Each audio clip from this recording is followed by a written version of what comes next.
नमस्कार दोस्तों, सत श्री अकाल, अस्सलाम वालेकुम। दोस्तों, आप सभी का स्वागत है हमारे program network marketing success talks with Surya Sinha में। आज हमारे जो मेहमान हैं उनका नाम है पंकज गुप्ता जी। जी हाँ, पंकज गुप्ता जी कस्टम ऑफिसर रह चुके हैं। काफी साल उन्होंने अपनी जिंदगी की नौकरी में बिताए हैं और कई दूसरी नेटवर्क मार्केटिंग कंपनी में भी काम कर चुके हैं, मगर एक लंबे समय से फॉरएवर में जुड़े हुए हैं और फॉरएवर के एक सच्चे सिपाही बने हुए हैं। और आज की तारीख में वो हम लोगों के बीच में उपस्थित होने जा रहे हैं। जी हाँ, आज हम लोग उनसे कुछ सवाल पूछेंगे और उनके जवाब देंगे पंकज गुप्ता जी। तो इस वक्त मैं चाहूंगा आप लोगों की जोरदार तालियों की गड़गड़ाहट के साथ स्वागत किया जाए पंकज गुप्ता जी का। पंकज गुप्ता जी, आपका स्वागत है हमारे प्रोग्राम। जी हाँ, नमस्कार। कैसे हैं सर आप? बिल्कुल बढ़िया हैं पंकज जी, आपको देखकर मैं और ज्यादा अच्छा हो गया। So nice of you sir. First of all winners track परिवार को मेरी तरफ से हार्दिक शुभकामनाएं। आप एक ऐसे व्यक्ति की संरक्षण में अपने बिजनेस को बिल्ड कर रहे हैं जिनको ना सिर्फ फॉरएवर इंडिया जानती है, ना सिर्फ फॉरएवर ग्लोबल जानता है, बल्कि नेटवर्क मार्केटिंग के बड़े बड़े दिग्गज जानते हैं। नेटवर्क मार्केटिंग मतलब पर्याय है सूर्य सिन्हा। जब हम बातें करें नेटवर्क मार्केटिंग नाम को लेकर के, तो सूर्य सिन्हा पर्याय है। तो आप सब लोग बहुत लकी हैं कि आप एक ऐसे व्यक्ति के साथ उनकी सरपरस्ती में इतने बढ़िया बिजनेस में काम कर रहे हैं। तो इस बात के लिए आप सभी को शुभकामनाएं। और सर, ये मेरा सौभाग्य है एक्चुअली कि आज आपने मुझे मौका दिया अपने साथ इन पलों को बिताने का, क्योंकि ये एक ऐसा पल है मेरे लिए भी जो इनफैक्ट मेरे जीवन में यादगार पल है। आप लोगों के साथ और खास तौर से आपके इस चैनल के लिए इंटरव्यू देने का ये मौका आपने मुझे दिया है। मैं तहे दिल से इसके लिए आपका शुक्रिया अदा करता हूँ। Thank you sir, thank you Pankaj ji, really. यहाँ आपने मेरी तारीफें कर दी, मुझे आपकी तारीफें करनी चाहिए थी। असल में मैंने आपको यहाँ पे जो बुलाया, आप तारीफ के हकदार आप हैं। रियली दिल से मैं आपका बहुत ज्यादा मैं कहता हूँ शुक्रगुजार हूँ। और आपको मैं ये मानता हूं कि फॉरएवर के एक सच्चे सिपाही अगर कोई है फॉरएवर के अंदर, अगर मेरे से कहा जाए कि आप एक जने का नाम लो, तो उस एक जने में सबसे पहला नाम यदि मैं किसी का लूंगा तो उसका नाम होगा Pankaj Gupta. Thank you sir, thank you very much. आपका बड़प्पन है सर। अच्छा पंकज जी, सबसे पहला प्रश्न मैं आपसे ये पूछूंगा, आप अपने जीवन की बचपन से जो शुरुआत जो हुई, कुछ अपनी बचपन की कुछ अच्छी कहानियां, बातें और जवानी तक का जो समय बीता, कुछ शब्दों में, थोड़े शब्दों में बताएं जरा, वो समय आपका कैसा बीता? सर, मेरा बचपन बड़ा लाजवाब बीता। इनफैक्ट मेरे बचपन ने मुझे बहुत कुछ सिखाया। और मैं कल की बात है, कल भी मैं मेरे बचपन की कुछ चीजों को याद कर रहा था, क्योंकि कभी भी ना आपको अपना, मेरा मानना है और मैं सबको रिकमेंड करूं, कभी भी आप अपने बेस को मत छोड़िए। अगर आप अपने बेस को नहीं छोड़ेंगे तो एटलीस्ट आपके साथ बहुत सारी चीजें अच्छी होने वाली भविष्य में। तो सर, मेरा जो बचपन था वो बहुत मुफलिसी में, बहुत गरीबी में बीता था। मैंने मेरे बचपन का, जैसे मैं आपसे कह रहा हूँ, मुझे बहुत कुछ सीखने को मिला वहां पर। तो मैं जिस परिवार में मेरा पैदा हुआ वो बहुत ज्यादा अमीर मतलब कहने लोअर मिडिल क्लास से भी शायद लोअर होगा। और इनकम के पॉइंट ऑफ व्यू से बात करूं तो फादर साहब जो है एक प्राइवेट कंपनी में क्लर्क थे। अच्छा। और उसकी वजह से सैलरी कम थी। अब जब सैलरी कम थी तो कुछ ना कुछ तो आपको साइड में करना पड़ेगा। अच्छा, जो हमारा घर था वो बहुत छोटा घर था और उसमें भी हमारे 3 फैमिली रहते थे। हमारे पापा जी की फैमिली, देन हमारे चाचा जी की एक फैमिली और एक ताऊ जी की फैमिली। तो कुल मिलाकर के 16-17 लोग उस घर में रहा करते थे। और जो हमारे हिस्से का कमरा था, मैं आपको बताऊं सर, वो सिर्फ 10 स्क्वायर फीट का था। अच्छा। और वो 10 स्क्वायर फीट का जो कमरा था उसमें भी छत पर एक छेद था सर। क्या बात है। और उस छेद के बारे में मुझे आज भी ध्यान आता है। जैसे अभी अगस्त का महीना चल रहा है, जुलाई अगस्त, तो यहाँ मानसून की वजह से बारिश होती है। तो हम लोग एक बर्तन, भगोना होता है सर, मुझे पता नहीं आपके यहाँ बंगाल में उसको क्या कहते होंगे, एक बर्तन होता है, तो हम उसको रख देते हैं ताकि पानी उसमें गिरे और हम सब लोग, चारों लोग आराम से उस कमरे में सो सकें। आपको जानकर आश्चर्य होगा सर, मेरे जीवन में बल्ब नाम की चीज मेरे कमरे में मैंने 8th स्टैंडर्ड में देखी थी सर। उससे पहले मोमबत्ती की रोशनी में पढ़ा हूं मैं। तो और गरीबी का ये आलम था सर कि वो जो सैलरी पापा को मिलती थी उससे काम नहीं चलता था। तो हम लोग बचपन में ना, वो आते हैं सर, आजकल फिर से चलन हो गया है एनवायरनमेंट सेव करने के लिए कि साहब आप पॉलिथीन से बचिए। तो आप देख रहे होंगे आजकल कागज के लिफाफों का प्रचलन वापस आया है। तो हम लोग बचपन में क्या करते थे सर कि अखबार की रद्दी खरीद करके लाते थे और उनके 96 का एक पैक बनता था, 100 की जगह 96 का एक पैक बनता था। और वो पूरी की पूरी 96 के उस पैक को बेच करके कुछ हद तक थोड़ा सा पैसा इकट्ठा करते। मैंने घर का खर्चा चलाने का एक सोर्स हमारा वो लिफाफे बना करके बेचना है। समझा समझा। और धीरे धीरे सर जब इसी वजह से फायदा क्या मिला कि धीरे धीरे जब मैं ग्रो कर रहा था तो मुझे लगा कि यार अखबार के लिफाफे बनाना एक काम है, दूसरी तरफ क्यों ना कुछ और सोचा जाए। तो वो एंटरप्रेन्योरशिप जो है ना सर, वो वहां से शुरुआत हो गई। इसलिए मैं मेरे संघर्षपूर्ण बचपन को भी हमेशा सैल्यूट करता हूँ कि उसने मेरे को बहुत कुछ सीखने का मौका दिया। हुआ क्या सर कि 8th स्टैंडर्ड में आते आते, जैसे मैंने आपको बताया कि बल्ब का आविष्कार मेरे लिए तब हुआ था, तो ऐसे ही क्या हुआ सर कि मैं थोड़ा कॉमिक्स पढ़ने का शौकीन था। उन दिनों पापा जो है हमारे सर 10 पैसे एक वीक में दिए देते थे हमको। अच्छा। और उस 10 पैसे को मैं इकट्ठा करता था। तो क्या हुआ कि जब मेरी 8th की समर वैकेशंस हुई तो उस समय मैंने कुछ कॉमिक्स खरीदे सर। 25 पैसे का एक कॉमिक खरीद करके हम रद्दी वाले की, चूंकि हमारे संपर्क थे तो रद्दी वालों के आते, तो 25 पैसे का एक कॉमिक करते करते मेरे पास 7 या 8 कॉमिक्स हो गए थे सर। तो मैंने समर वैकेशन में 7 या 8 उन कॉमिक्स को लिया, एक तार बांधा बाहर, हमारे घर के बाहर एक चबूतरा था, तो उस पर मैं बैठा और एक साइड में दीवार पे तार बांधा कील से, और उस 7-8 सर जो कॉमिक्स थे उनको लटका दिया और उनको मैं किराए पे देने लगा। अच्छा। और समर वैकेशंस मेरी पूरी हुई 8th की, तो एक शौक सा था, मान लीजिए कि समय पूरा हो जाता, सुबह से शाम तक बैठे हैं तो वो समय भी पास हो रहा था। 8th में मेरे पास थोड़े से पैसे इकट्ठे हो गए सर, उससे मेरी 8th स्टैंडर्ड के बाद जो आगे पढ़ाई थी उसमें थोड़ा सा योगदान किया मैंने।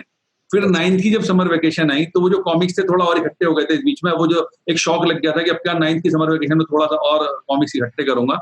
तो करते करते, just to cut the story short, मैंने क्या किया सर कि मुझे ध्यान है कि ग्रेजुएशन तक की मेरी पढ़ाई उन्हीं कॉमिक्स से, उसी छोटी सी लाइब्रेरी से हुई।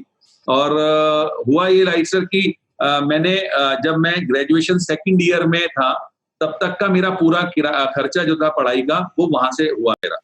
क्या बात। और मैंने जब ग्रेजुएशन सेकंड ईयर के बाद, चूंकि थर्ड ईयर के बाद मेरी नौकरी लग गई थी, तो ग्रेजुएशन सेकंड ईयर तक आते आते मेरे पास करीब 700 कॉमिक्स थे सर और 150 नॉवेल्स थे। सो वो जो एंटरप्रेन्योरशिप थी और वो जो संघर्ष मैंने जीवन में देखा, उसने मुझे आगे बहुत सारी चीजों के लिए प्रेरणा दी सर। बहुत बढ़िया, आपकी कहानी तो पूरी फिल्मी टाइप की है। बना लीजिएगा सर, आप तो ऑलरेडी फिल्म डायरेक्टर प्रोड्यूसर हैं। तो जैसे अभी आप अपनी कहानी बता रहे थे तो लग रहा था किसी फिल्म की कहानी सुना रहे हैं आप। मैं आपसे जानना चाहूंगा पंकज जी, आपका नेटवर्क मार्केटिंग बिजनेस में आपका जो शुरुआत हुई कैसे हुई? सर नेटवर्क मार्केटिंग बिजनेस में शुरुआत का एक बड़ा कारण रहा सर, वो कहते हैं ना कि आवश्यकता आविष्कार की जननी है। तो मैं एक्चुअली 1988 में मेरा सिलेक्शन हुआ था सीआरपीएफ में सब इंस्पेक्टर के पोस्ट के लिए। Very nice. मैंने उसको ज्वाइन किया। ज्वाइन करने के बाद सर हुआ क्या कि वहां मैंने करीब 2 साल 8 महीने वहां पर जॉब किया, बट मैं सेटिस्फाइड नहीं था उस जॉब से। अब वो सेटिस्फाइड कह सकते हैं, होम सिकनेस भी हो सकती है रीजन। और ये वो दौर था सर जब नौकरियां मिलना, इनफैक्ट आज तो मुश्किल है ही, लेकिन तब भी बड़ा मुश्किल होता था। और सीआरपीएफ की उस जॉब को मैं नौकरी को छोड़ करके सर और घर वापस आया था। And you will not believe this sir कि उन दिनों चूंकि फोन्स होते नहीं थे, मोबाइल तो बिल्कुल भी नहीं थे, तो मैंने मेरे पापा को ये बताया आकर के कि पापा मैं जॉब छोड़ आया हूँ। तो उन्होंने कहा तूने छोड़ी है तो कोई वजह होगी, चिंता मत कर, I am with you. Generally क्या होता है सर, पेरेंट्स हमेशा इस बात को तो कभी एक्सेप्ट ही नहीं करते कि उनका बच्चा नौकरी छोड़ दे, वो भी सरकारी नौकरी, वो भी सेंट्रल गवर्नमेंट में नौकरी। उनको इतना कॉन्फिडेंस था मेरे ऊपर कि don't worry, if you have decided then it's okay to me. Then sir घर पर आकर के थोड़ा पढ़ाई की, फिर Delhi police special cell selection हुआ और वहां मैं ज्वाइन करने का कुछ ऐसे सर्कमस्टांसेस बने कि वो मैंने जॉब किया नहीं। देन 93 में मेरा कस्टम में जॉब लगा। अब जब कस्टम में जॉब लगा तो उसके बाद क्या हुआ सर, फिर शादी हो गई, शादी के बाद फिर बच्चे हुए। तो वो जो एक नौकरी से सैलरी मिलती थी सर, तो वो क्या हुआ, धीरे धीरे 4 लोगों में बढ़ गई सर। अच्छा। अब आमदनी का जरिया एक और उसका डिस्ट्रीब्यूशन 4 जगह हो रहा है। अब अल्टीमेटली क्या हुआ कि मैं कहा भी करता हूं स्टेज से कि नौकरी एक ऐसी व्यवस्था है जो आपको बेसिकली भूखे नहीं सोने देगी कभी, लेकिन जिंदगी में आप तरक्की नहीं कर पाओगे कभी। तो वो जो एंटरप्रेन्योरशिप तो वो हमेशा साथ रहती थी, उसकी भावना को कभी मिस नहीं होने दिया। तो ईयर 99 की बातें हैं सर, मैं मेरे ऑफिस में बैठा हुआ था और मेरे एक दोस्त हैं जिनका मैं बड़ा सम्मान करता था, तो उन्होंने बाय द वे मुझे नेटवर्क मार्केटिंग के बारे में बताया और नेटवर्क मार्केटिंग की एक कंपनी जो इंटरनेशनल कंपनी, उसके बारे में मुझे बताया। जब उन्होंने बताया, आपको यकीन नहीं आएगा सर, वो बिजनेस नहीं करते थे, वो किसी अपने दोस्त के लिए रिकमेंड कर रहे थे। मैं उस मीटिंग में जिसका उन्होंने रेफरेंस मुझे दिया, मैं वहां अटेंड करने गया एंड वहां उस कंपनी को मैंने ज्वाइन कर लिया। ज्वाइन करने के बाद मैंने वहां सीखा बहुत, वहां मैंने ट्रेनिंग्स बहुत ली और मैंने एक बात सीख ली थी कि नेटवर्क मार्केटिंग एक आम आदमी के लिए, मुझ जैसे आम इंसान के लिए बहुत ही परफेक्ट एक साधन है, एक ऐसा रास्ता है जिसपे चल करके मैं या मुझ जैसे असंख्य लोग अपने जीवन में तरक्की पा सकते हैं। क्योंकि जैसा मैंने आपको मेरा पास्ट बताया सर, कोई ऐसी प्रॉपर्टीज नहीं थी, कोई ऐसा बैकग्राउंड सॉलिड नहीं था कि मैं सोचूं कि नहीं साहब मेरे पास तो है और मैं अपनी जिंदगी को आराम से चला लूंगा। मेरे पास सिर्फ एक नौकरी थी और उस नौकरी का मैंने आपको बताया कि एक नौकरी से मिलने वाली सैलरी 4 लोगों में बट रही थी, तो बहुत कुछ था नहीं। तो मैं ये बताना चाहूंगा सर कि नेटवर्क मार्केटिंग को जब मैंने स्टडी किया तो मैंने एक बात पाई कि एक सामान्य व्यक्ति के लिए तो इससे अच्छा कुछ हो नहीं सकता। और आज की डेट में तो आप जान ही रहे थे, नेटवर्क मार्केटिंग एक ऐसा साधन बन चुका है जो सामान्य क्या खास के लिए बहुत बड़ा बिजनेस होता जा रहा है। सर जहां तक मैंने सुना है, आप कस्टम ऑफिस में कस्टम में थे और वहां पर आप इंस्पेक्टर की पोस्ट पर थे। जी सर। तो जब कस्टम में थे, आप एक इंस्पेक्टर की पोस्ट पर थे, एक ऑफिसर रैंक में थे, तो आपकी तो सैलरी अच्छी रही होगी। फिर एक आम इंसान से तो आप ऊंचे ही थे। आप एक कस्टम में ऑफिस में इंस्पेक्टर रैंक में थे, तो आम लोगों का तो सपना होता है यहाँ तक पहुंचना, और सपना पूरा नहीं होता है। लोग तो बड़े बड़े लोग सपना देखते हैं, और कस्टम में जाके इंस्पेक्टर बनना, ऑफिसर बनना, ये तो बहुत बड़ी बात है। इसे आप साधारण कैसे कहते हैं? मैं शुक्रिया अदा करूंगा मेरे स्पॉन्सर स्वर्गीय श्री जेके गुप्ता जी का, आप उन्हें भली बात जानते ही हैं। वो एक बात कहा करते थे, और अच्छी बात है सर, एक्चुअली मेरे साथ सफलता कभी मेरे दिमाग में नहीं बैठी सर। वो हमेशा कहते थे कि पंकज भाई, सक्सेस एक वो चीज है जो अपने साथ अपनी एक सौतेली बहन को लेके आती है, उसका नाम है घमंड। तो एक्चुअली मैंने कभी माना ही नहीं सर अपने आप को। यस, मैं जानता हूं सर कि मैं इंस्पेक्टर कस्टम था, लेकिन मैंने कभी माना नहीं सर उसको। मैं जानता था I was inspector custom, but मैंने उसे कभी माना नहीं। अच्छा, उसका फायदा मिला मेरे को सर, क्योंकि जब आप एक इतनी अच्छी रेपुटेड पोस्ट पर होते हो, जब आपको ना जाने कितने सारे लोग सैल्यूट करते हैं। अच्छा, ऊपर वाले के आशीर्वाद से मेरी कदकाठी भी ऐसी थी, जब मैं अपनी यूनिफॉर्म पहन करके गाड़ी में बैठता था और मेरे ड्राइवर जो हैं वो गाड़ी चला करके ले जाते थे मुझे, तो कई बार इवन जो लोकल पुलिस के सब इंस्पेक्टर है मुझे सैल्यूट कर देते थे। क्या बात है। लेकिन मैंने कभी इन चीजों को अपने यहाँ नहीं आने दिया। समझ रहा हूं। उसका फायदा क्या मिला मेरे को सर, कि मैं किसी एक आम आदमी को भी बिजनेस में आते समय कभी ईगो नहीं आती थी मेरे सामने। क्योंकि कई बार क्या होता है, मैं देखता हूं सर, जब नौकरी करता है ना बंदा, ये सॉरी जितने भी लोग नौकरी करते हैं मुझे माफ करिएगा, मेरे जितने भी दोस्तों को मैं जानता हूं सर जो नौकरी करते हैं, मैंने देखा कि उनके साथ क्या समस्या थी, ईगो फैक्टर आ जाता है। तो मैं इसलिए यहाँ पर आप सब लोगों से कहना चाहूंगा, जितने भी आप लोग इस इंटरव्यू में हैं, अगर आप नौकरी करते हैं तो प्लीज मुझे माफ करिएगा। ये मेरा व्यक्तिगत अनुभव है, और इसका फायदा मुझे क्या मिला जो मैं आपको बता रहा हूँ कि मैंने कभी इस चीज को यहाँ नहीं आने दिया। मैं लोगों से आराम से मिलता था। वरना क्या होता है, एक सरकारी कर्मचारी, वो भी इस ओहदे पर आने के बाद, यस आप बिल्कुल ठीक कह रहे हैं सर, मेरी सैलरी करीब 80-85 हजार रुपए महीना थी। तो होता क्या सर, इस ओहदे पर रहने के बाद बंदे को क्या लगता है, अरे यार मैं क्या लोगों से बात करूंगा, मुझे क्या जरूरत पड़ रही लोगों से बात करने की। तो वो ईगो नहीं आई सर इस वजह से। मैं आपसे जानना चाहूंगा, जब आप जॉब कर रहे थे, जॉब में और अब नेटवर्क मार्केटिंग बिजनेस में आप फुल टाइम आ चुके हैं, आपने अपनी जॉब से रिजाइन कर दिया, अच्छी जॉब कर रहे थे, नेटवर्क मार्केटिंग भी कर रहे थे, आपने रिजाइन क्यों किया आप? सर 2-3 वजह है सर। पहले तो अगर हम रिजाइन करने की बात करें सर, क्या था कि मैं मेरे जॉब को बदस्तूर कर रहा था और बड़े बिंदास तरीके से कर रहा था।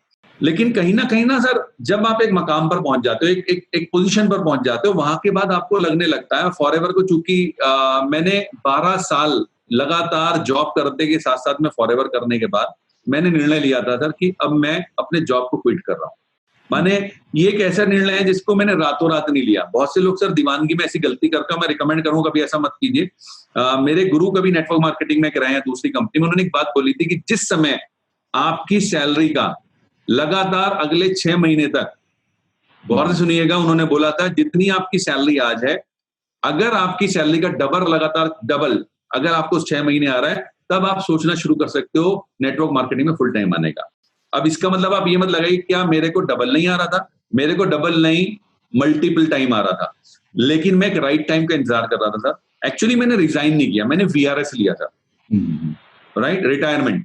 तो रिटायरमेंट के लिए क्या हुआ सर कि जब मेरे 20 वर्ष पूरे हो गए कस्टम डिपार्टमेंट में, क्योंकि 20 साल से पहले आप वीआरएस ले नहीं सकते हो, तो मैंने जैसे ही मेरे 20 साल पूरे हुए, मैंने वीआरएस का एप्लीकेशन लगा दिया। इधर मैंने वीआरएस का एप्लीकेशन लगाया, तो उधर मैंने डैडी को फोन किया, तब तो मोबाइल थे, कि डैडी मैंने वीआरएस के एप्लीकेशन डाल दिया। तो उसी समय क्या हुआ कि 2-3 दिन के अंदर गवर्नमेंट ऑफ इंडिया ने पे कमीशन अनाउंस कर दिया। अब वो फादर साहब ने मुझसे कहा कि बेटा ऐसा पे कमीशन अनाउंस हो गया है, एक काम कर, कुछ समय के लिए रुक जा। तो वो सर उनकी वो बात मैंने मान ली और मैं कुछ समय और रुका, वरना मैं 20 साल का पूरा इंतजार करने के बाद नौकरी छोड़ने के लिए तैयार हो चुका था। और उसके पीछे रीजन है सर। देखो सर, जैसा मैंने आपसे कहा, जॉब एक ऐसी व्यवस्था है जहां पर आप जॉब का उल्टा करो तो क्या होता है सर? बोझ। तो वो कहीं ना कहीं बोझ तो होता है सर। आपको कहीं ना कहीं वो रिस्पॉन्सिबिलिटीज फुलफिल करनी है, और रिस्पॉन्सिबिलिटीज फुलफिल करने के साथ साथ आप किसी के मातहत काम कर रहे हो। आपको मतलब सरकारी जॉब में तो सर एक और बड़ी गड़बड़ी है, प्राइवेट में तो पता नहीं मुझे, क्योंकि मेरा प्राइवेट का अनुभव नहीं है, लेकिन आप चाहे किसी भी जगह हो, आपका कितना ही खुद भी रुतबा कुछ भी क्यों ना हो, इंडिविजुअली आपका कुछ भी रुतबा क्यों ना हो, आपके सामने जो अधिकारी बैठा है, आपको वो बैठाए तो बैठाए, नहीं तो नहीं बैठाए। मैंने रैक्स मॉल की कल्चर को देखा सर, वहां पर क्या बढ़िया कल्चर है, आप देखे, आप खुद ही देखे हुए हो सर। रैक्स मॉल के आप केबिन में जाइए, सामने रैक्स मॉल बैठे हैं, और अगर आप उनके केबिन में हो तो आप खड़े नहीं रहोगे सर। सही बात है। He himself will ask you to sit. Amarjeet उभी सर के साथ भी यही था सर, हरीश सिंगला सर के साथ भी यही है, देन निकिता के साथ, सबके साथ मतलब ये कल्चर है। जॉब में ये कल्चर नहीं है सर। जॉब में तो आपको खड़े रहना है, पहली चीज। दूसरी चीज, आज की डेट में तो सर जॉब को लेकर के वैसे इतनी मारामारी हो रखी है, तब आपका प्रश्न बिल्कुल लॉजिकल है कि आपने इतने अच्छे जॉब को क्यों छोड़ा। सर मुझे एक बात समझ में आ गई थी कि मेरी जिंदगी बदल चुकी है, अब मुझे बहुत सारे लोगों की जिंदगी बदलनी, और वो जॉब में रह करके सर उतना संभव, जॉब में रह करके मैं मेरी जिंदगी बदलता जा रहा था, लेकिन मैं बहुत सारे लोगों से अछूता होता जा रहा था। आज मैं आपके साथ ये इंटरव्यू दे पा रहा हूँ, जॉब में होता तो शायद नहीं दे पाता। सही कह रहे हैं। समय का अभाव हो जाता है। ये बताइए, सही बताइएगा, सच से बताइएगा, आपने जॉब छोड़ वीआरएस लिया आपने जॉब से, अब आप फुल टाइम फॉरएवर कर रहे हैं, क्या आप इस वक्त फुल्ली सेटिस्फाइड हैं? सही बताइएगा। मेरे शक्ल, मेरी हाव भाव से क्या लगता है सर? पहले तो कहते हैं ना, शक्लें बोलती हैं। मैं और सुनना चाहूंगा आपसे। मैं आपको बताता हूँ सर, मैं fully satisfied, not fully satisfied, actually more than fully satisfied. Very nice. Reason क्या है सर कि आज मैं मेरी टीम को ज्यादा समय दे सकता हूँ। कहीं ना कहीं सर एक बाउंडेशन होती है। देखिए सर, मैं आपको मेरा शेड्यूल बताता हूँ। जब मैं जॉब करता था, मैं सुबह को बहुत लंबे समय से वॉक का आदी हूँ, तो वो वॉक का काम भी रहता था, लेकिन मेरी प्रक्रिया 9 बजे शुरू हो जाती थी तैयार होने की। यानी मेरे पास सुबह के सिर्फ वो 2 घंटे थे, 7 बजे से 9 बजे के बीच में, अगर मुझे टीम से कॉलिंग करनी है। देन फिर शाम को आए सर 6 से 7 बज जाते थे। अब 7 बजे के बाद फिर वो 9-10 बजे तक का ही टाइम है जिसमें आप टीम कॉलिंग कर सकते हो, फिर बाद में लोगों को आप बहुत ज्यादा डिस्टर्ब नहीं कर सकते। तो मेरे पास एक तो वो समय कम था, दूसरे मुझे अगर टीम के पास कहीं जाना है, चूंकि आप जानते हैं सर, नेटवर्क मार्केटिंग में जब आपका बिजनेस बढ़ता है तो वो आपके शहर में नहीं रहता और आपके कंट्रोल में नहीं रहता सर। एक अवस्था मैंने कहा आपके कंट्रोल में भी नहीं है, वो एक्सपैंड होता है। तो उस कंडीशन में सर मेरा मूवमेंट बंद हो गया था, मतलब कम होता था। माने सैटरडे संडे मेरी छुट्टी थी, मैं सिर्फ उन 2 दिन में बाहर जा सकता था, इसके अलावा मैं कहीं बाहर नहीं जा सकता था। आज की डेट में मैं मेरे परिवार को पूरा टाइम दे सकता हूँ, मैं मेरी टीम को पूरा टाइम दे सकता हूँ, और अपनी मर्जी का मालिक हूँ सर। क्या बात, सबसे बड़ी बात, अपनी मर्जी का मालिक। बहुत बढ़िया, बहुत बढ़िया। अच्छा, मैं आपसे एक बात और पूछना चाहूंगा। आप कस्टम में थे, कस्टम में इंस्पेक्टर थे, और साथ साथ आपने फॉरएवर को अपने शुरू किया। जब आपने कस्टम में इंस्पेक्टर होने के बावजूद जब आपने फॉरएवर शुरू किया, नेटवर्क मार्केटिंग शुरू किया, तो क्या आपको नेटवर्क मार्केटिंग करते वक्त क्या किसी चुनौतियों का सामना करना पड़ा? देखिए सर, चुनौती तो करना भी पड़ा, करते रहते हैं, आज भी चुनौतियां चलती रहती हैं। कि चुनौतियां, मेरा मानना है सर, अगर नहीं है तो जीवन में कहा जाता है ना सर कि अगर आपकी जिंदगी में आपका हाथ है, मतलब आप देखते हैं ना लाइफ कैसे चलती है, लाइफ ऐसे चलती है, ऊपर नीचे, तो वो अगर प्लेन चलेगी तो उसका मतलब क्या है, लाइफ आपकी रुक गई है, खत्म हो गई। आखिरी सांस लेते समय लाइफ का जो मीटर है वो बिल्कुल प्लेन चलता है। तो चुनौतियां सर ऐसा नहीं है यहाँ पर नहीं आई, चुनौतियां आई।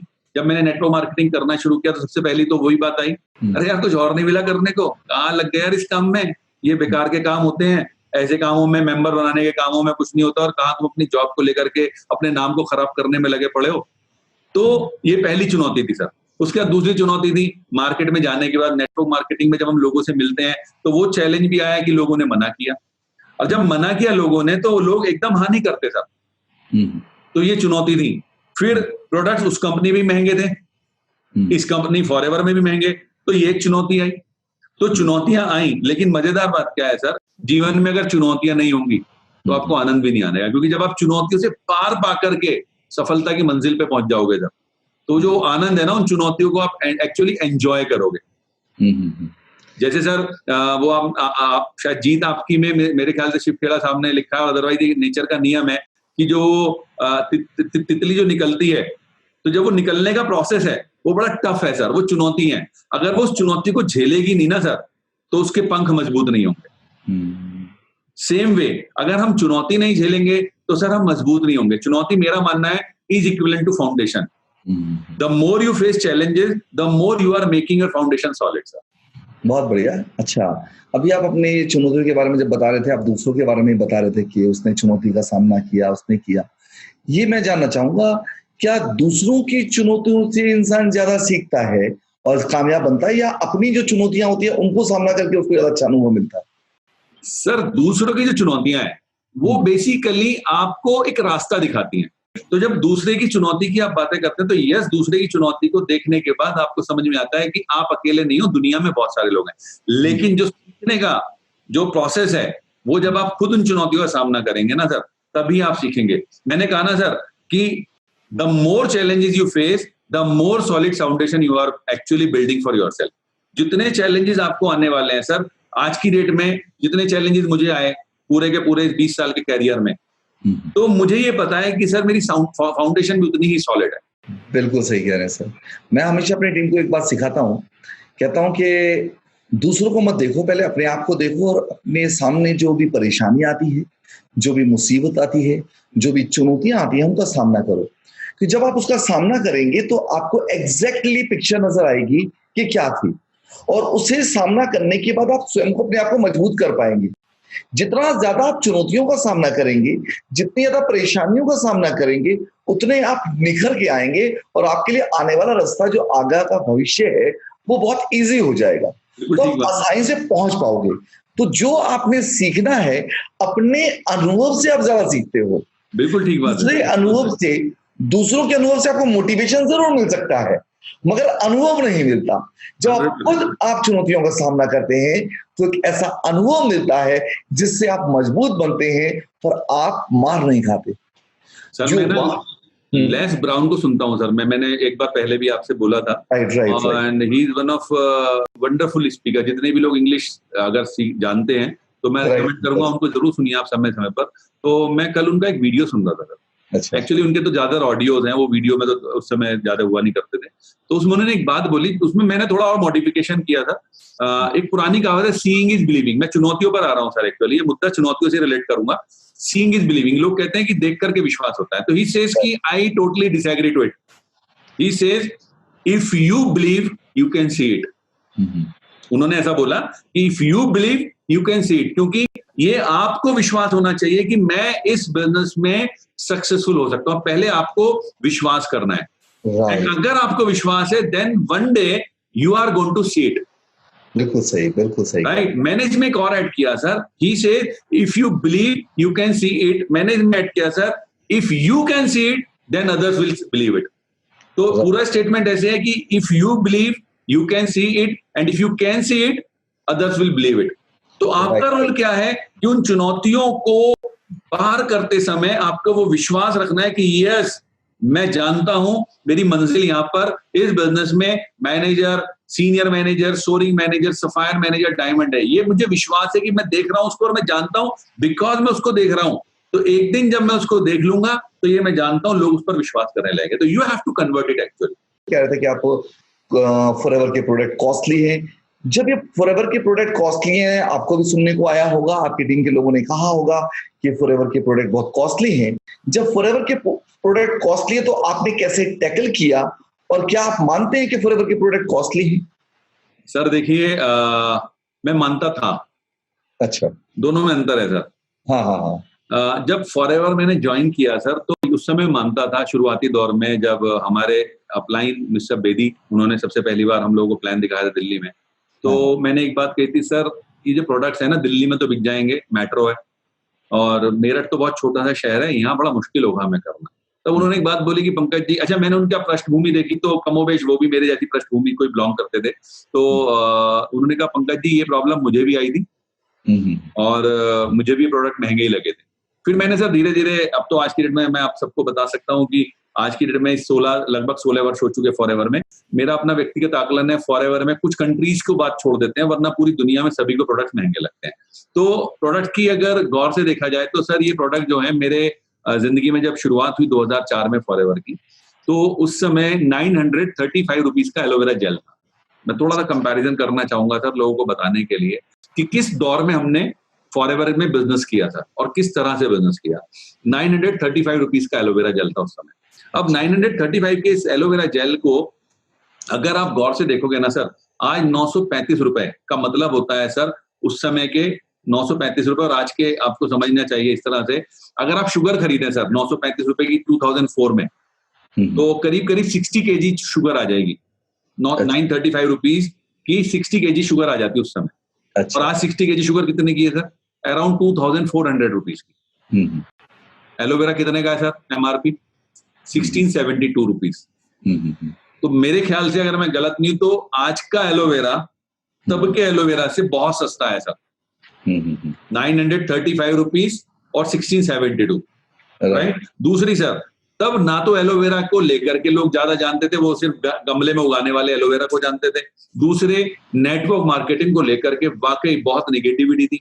फॉरएवर एक नया ब्रांड था और ऐसे में इतना महंगा प्रोडक्ट।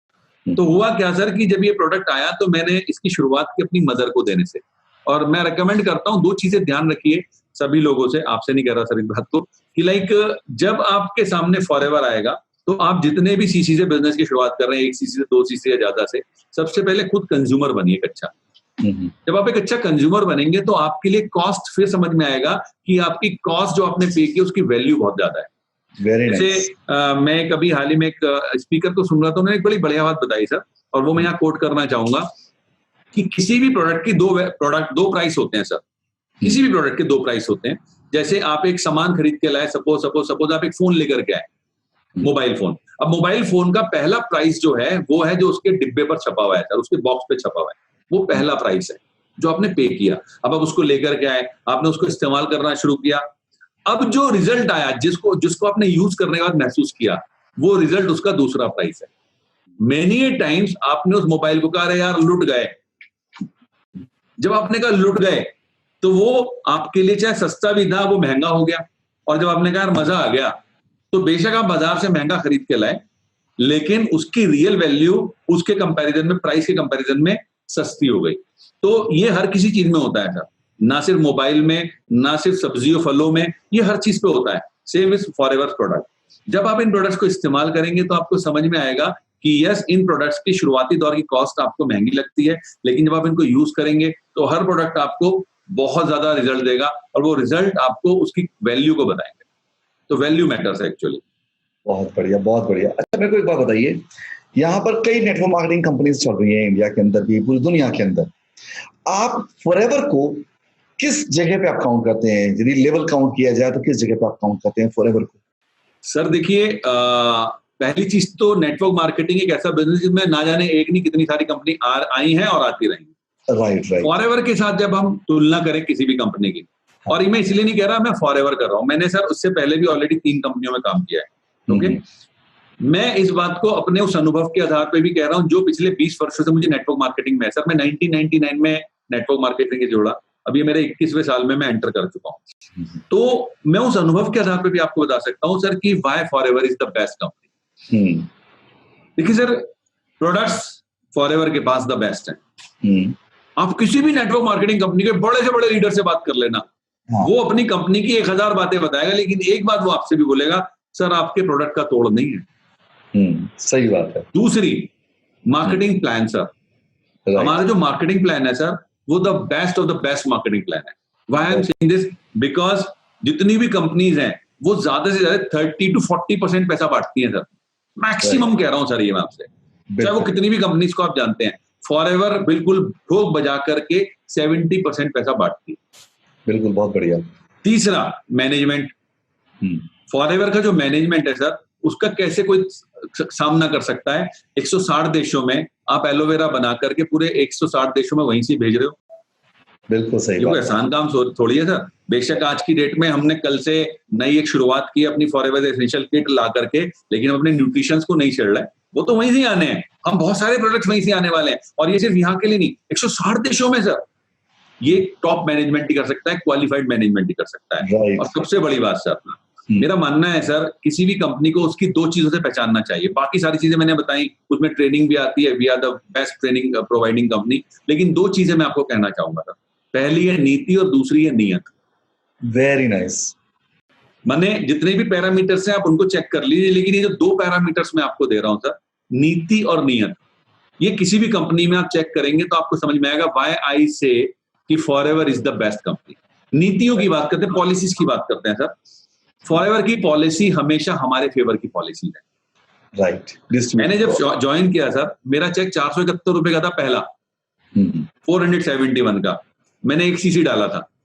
आज की डेट में आप एक सीसी डालते हो सर, मतलब मैंने अपने नोवस कस्टमर का एक सीसी डाला था। आज आप एक सीसी डालते हो 3,000 रुपए आते हैं अगर नोवस कस्टमर का डालते हो, राइट। देन इसके बाद फिर नीतियों की और बातें करें तो आप देख लीजिए इंटरनेशनली इतने सारे चेंजेस हुए। चाहे आप ईएमआर में चले जाइए, चाहे आप ग्लोबल रैली में चले जाइए, आप सीबीक्यू में चले जाइए, चाहे आप रिस्पॉन्सिंग प्रोसेस में चले जाइए, नोवस कस्टमर प्रोग्राम में चले जाइए, तो जो नीतियां हैं वो हमेशा हमारे फायदे की। जैसे चेयरमैन बोनस हमारे प्रोग्राम का हिस्सा थोड़ी ना, बिजनेस मार्केटिंग प्लान का हिस्सा नहीं था। 90s के दौर में इसको रेक्समॉन ने कहा मैं मेरे टोटल टर्नओवर का 3% पैसा क्वालिफाइंग डिस्ट्रीब्यूटर एफबीओस को दूंगा, यही तो बोला सर। अब ये सोचिए सर, 3% पैसा अगर सिर्फ 100 रुपए का है तो 3 रुपए होता है, लेकिन अगर 25,000 करोड़ रुपए का है ना सर, तो 750 करोड़ रुपीज होता है। अब वो 2 से 3 दिन में बांट देते हैं। सही बात है। तो ये नीति और नियत की बताऊं सर आपको, मेरा व्यक्तिगत आकलन है सर, ये आप सब लोग यहाँ पर जितने भी बैठे हैं, हम रेस्टोरेंट्स में जाते हैं सर। एक रेस्टोरेंट का इनॉग्रेशन होता है, हम जब उसमें सबसे पहली बार जाते हैं सर, तो वहां बड़ा मजा आता है सब कुछ खाने में। जब पहली बार जाते हैं इनॉग्रेशन के आसपास के, बड़ा मजा आता है खाने में। उसी रेस्टोरेंट में याद करिए आप 3 महीने बाद जाते हैं, तो आप देखोगे कि क्वालिटी में थोड़ा सा स्टैंडर्ड डाउन हो गया है। बिल्कुल। मैं हर रेस्टोरेंट की भी बात नहीं कर रहा, मैं मोस्ट ऑफ द रेस्टोरेंट्स लगभग ऐसा ही होता है। फिर आप उसी रेस्टोरेंट में 3 से 4 महीने बाद दोबारा जाते हैं, आप कहते हैं यार ये तो बेकार हो गया है। क्या हुआ वो समझिए सर, जिस समय उसने अपने रेस्टोरेंट का इनॉग्रेशन किया, उस समय उसने अच्छे अच्छे मेवाओं का इस्तेमाल किया, अच्छे मसालों का इस्तेमाल किया, अच्छे आटे का इस्तेमाल, अच्छी मैदा का इस्तेमाल, अच्छी सब्जियों का इस्तेमाल किया। 3 महीने बाद उसकी नीयत में थोड़ा सा खोट आया, मुझे माफ करिएगा प्लीज अगर आप में से कोई रेस्टोरेंट बिजनेस को डील करता है तो उसकी नीयत में खोट आया। उसने क्या किया, क्वालिटी में कॉम्प्रोमाइज किया। अगले 3 से 4 महीने बाद फिर उसकी नीयत में खोट आया, उसने फिर कुछ क्वालिटी में कॉम्प्रोमाइज किया। सर मुझे 16वां साल है फॉरएवर में, मैं रिकॉर्ड बताता हूँ पिछले 16 साल में प्रोडक्ट्स में अगर रिफॉर्मुलेट भी हुए, क्वालिटी में कॉम्प्रोमाइज नहीं किया रेक्समॉन ने। तो ये नियत है। तो 2 चीजें हमेशा ध्यान रखिए, किसी भी कंपनी से जब आप कंपैरिजन करेंगे तो नीति और नियत में फॉरएवर नंबर 1 ही आएगी आपके सामने। बिल्कुल सही कह रहे हैं, बहुत बढ़िया बहुत बढ़िया। मेरा भी यही मानना है। जी सर।